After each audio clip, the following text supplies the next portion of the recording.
Hi everyone, it's your OD girl again. Today we're going to talk about the organisation development cycle and its different phases. The OD cycle can be quite complex, so what I'm going to do is break it down into bite-sized chunks to make it more manageable to digest. So this video is going to introduce you to what the cycle is and phase one of the cycle. So what is it? The OD cycle is a continuous improvement tool, and it's a really helpful framework to construct your OD projects and change pieces of work. It's data backed, which helps to highlight any gaps or occurring trends that can be evidenced and measured against the pieces of work that you're actually going to implement, and that's your OD change work. It's really important to have some baseline data so that you can measure impacts and analyse if the change that you're making is actually making a difference to the organisation. The data that you use might differ depending on the change piece of work that you're doing, but definitely have baseline data that can be measured. There's 5 core phases in the OD cycle, and these are entry, diagnosis, feedback, solution, and evaluation. You may see these worded slightly differently when you search for OD cycles, but the foundations behind them are all the same. So let's talk about phase 1, which is entry. When we enter into a piece of OD work, it's because something's actually happened in the organisation. It could be that an incident has occurred. It could be that there's troubles within teams, and there's various troubles going on, or some kind of disturbance has actually happened in the organisation. Either way, there's been a recognition for change. So in the entry phase, it's worth noting that this does include the contracting too. But entry is where you literally come in and enter into a conversation to listen and understand what the situation or experience might be. And it's key to ask questions here. It might sound simple, but remember, listen to hear, don't listen to respond. You might already have some preliminary ideas on solutions that might help with the OD change piece of work, but what you want to do is fully understand the lived situation or experience that's going on from the person that you're working with, so a client or a stakeholder.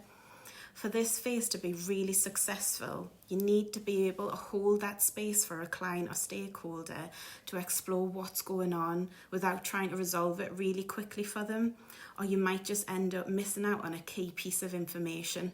So just be curious, ask questions, and ask even more questions to get a deeper knowledge, which will really help and shape and inform the next stages of the cycle.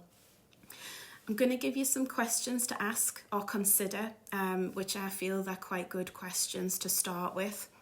So one of them is, where did this situation or issue originate from?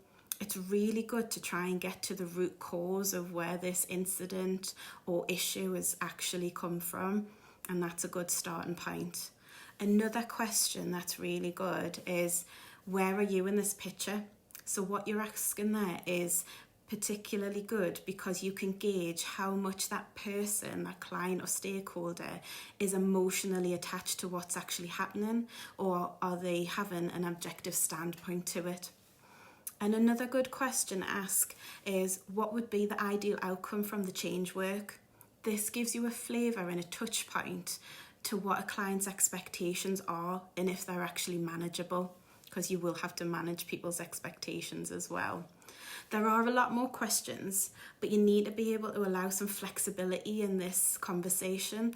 So get that conversation going, and questions will naturally flow. Just depends on the challenge or the situation that you're actually discussing.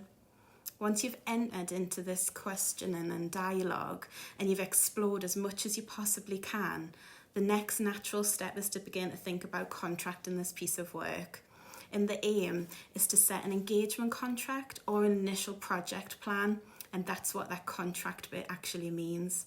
So what you'll be doing here is agreeing to the next steps. So you are agreeing to, we've explored as much as we possibly can, and we want to progress to the next elements in the OD cycle or the process. So what does that actually mean then? It means that you're going to need to clarify expectations and outcomes. Don't skip this part. This is where you define what your roles are and aren't. As an OD practitioner, sometimes we're expected to come in and fix everything. That's not our role, and it never should be. So it really needs to be made clear and discussed what roles are and what they aren't.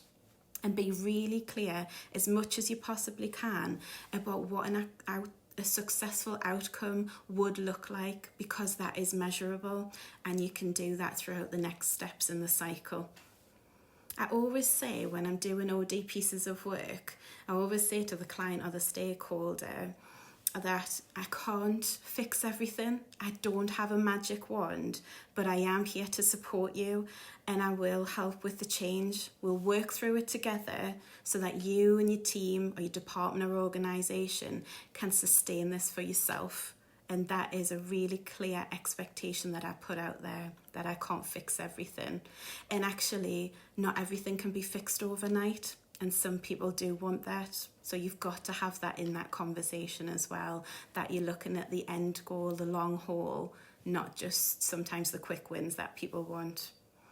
So what I want to do is just leave you with one last thing to try and remember the first part of the OD cycle in phase 1.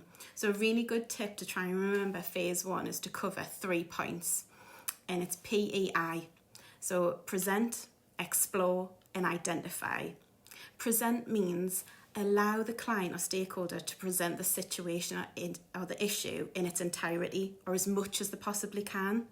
Explore is explore where it stemmed from, what are the current issues and challenges, what are the possible hurdles, and identify. Identify the possible opportunities within the change work. Identify clear expectations and the metrics for measurement that you're actually going to use. So those 3 points are really key to cover in phase 1. If you're an OD practitioner, these are some of the key elements that you should be completing in this phase.